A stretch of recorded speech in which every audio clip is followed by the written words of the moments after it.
Alright, so at the MTV 2011 VMAs on August 28th, Tyler the Creator had won the Best New Artist Award. And many people are shocked that Tyler the Creator actually won the award. Hell, I'm shocked that Tyler the Creator won.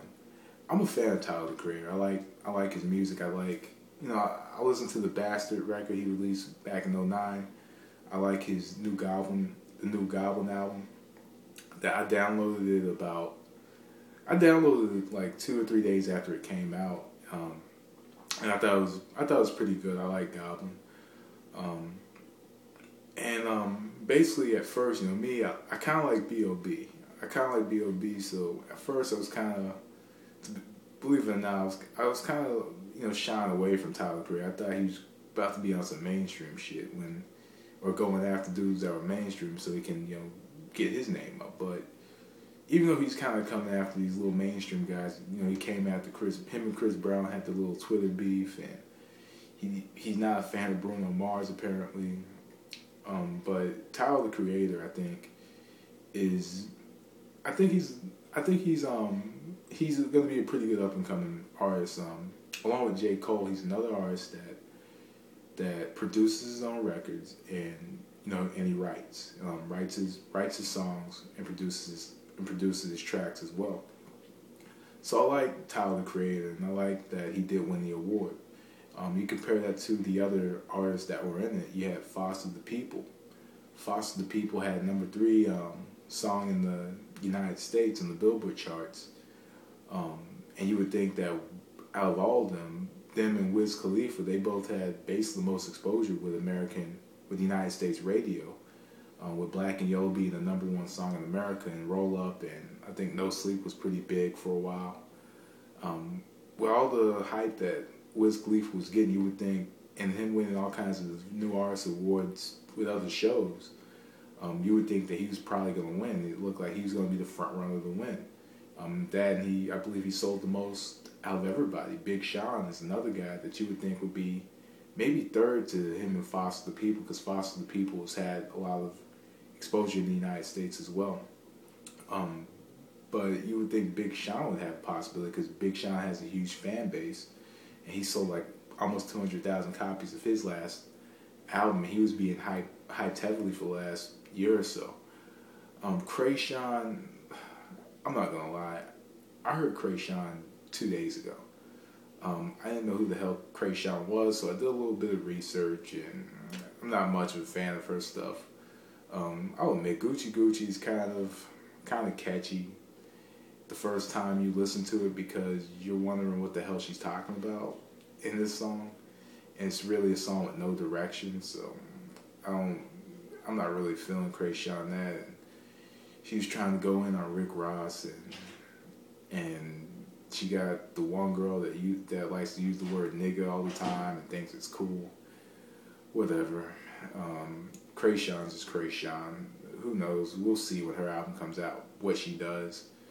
If she gets extravagant numbers, if her internet following and fan base translate into record sales, we'll see. But Tyler the Creator is on XL Records. He's on independent. Foster People's independent as well, but Wiz Khalifa's on Atlantic. Foster People is an indie. They're an indie band, I believe. But they've had a lot of exposure in the United States. Kreayshawn, I believe, was with Columbia, and Big Sean's with Kanye West over at Good Music and Def Jam. So XL Recordings is a record label out in the UK, I believe, based in the UK, and they haven't done too well over in the United States over the last couple of years. Weezer's hasn't done too well in the United States, and Adele's just was that home run for them as far as national exposure goes. And Tyler the Creator was very much independent.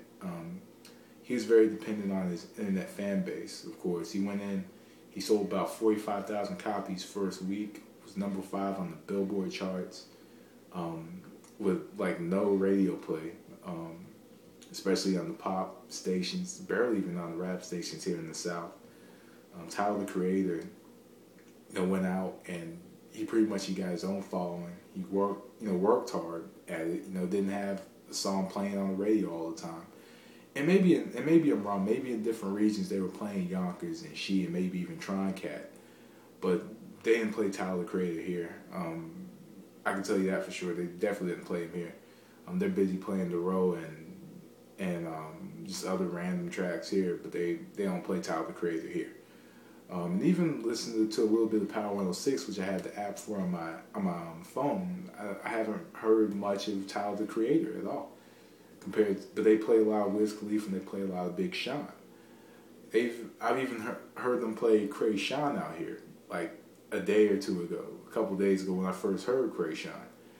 So it is what it is. I think Tyler the Creator has done a hell of a job of going out and, he's worked hard in promoting the Odd Future Wolfgang Kill 'Em All.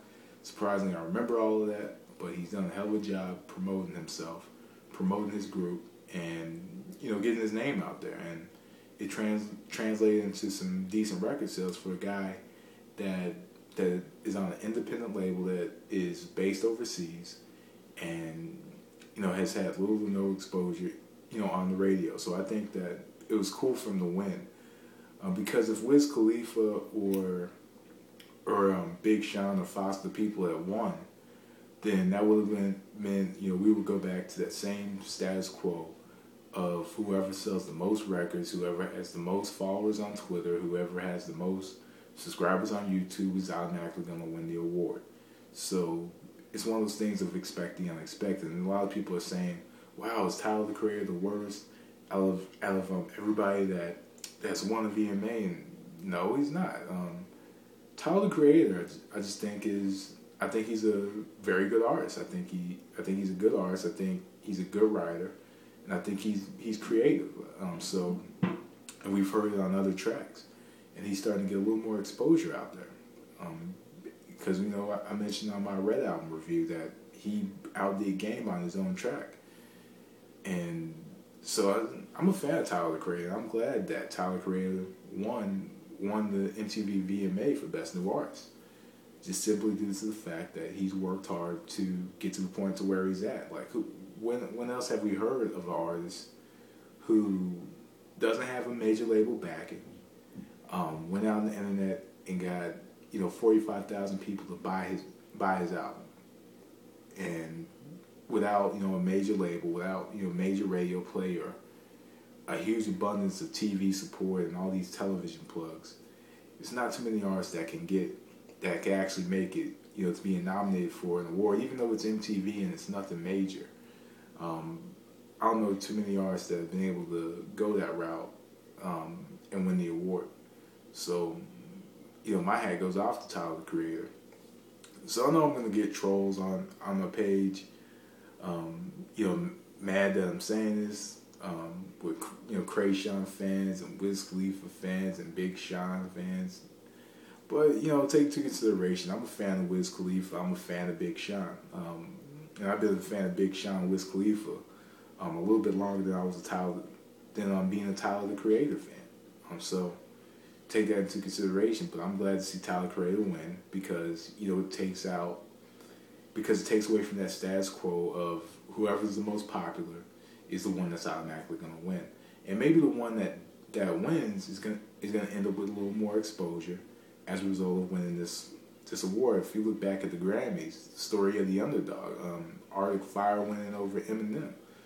Eminem sold the most records, and with Recovery that just went quadruple platinum, sold the most records. And what ended up happening was Arctic Fire beat him. Or if you look at Drake and Justin Bieber when they didn't win the Grammy for Best New Artist, and I forgot Esmeralda, whatever her name is, she ended up winning the Grammy for that. So take that into consideration. That we always got to root for the underdog. If the underdog wins, then that means a little more exposure for the little man. And I'm a firm believer in the little man getting a little more exposure. Even if he hates Bruno Mars, even if you think he's odd and weird, I just think that Tyler the Creator deserved the award, the VMA, for Best New Artist. So anyway, peeps, I'm out of here. Hip Hop Head. Peace.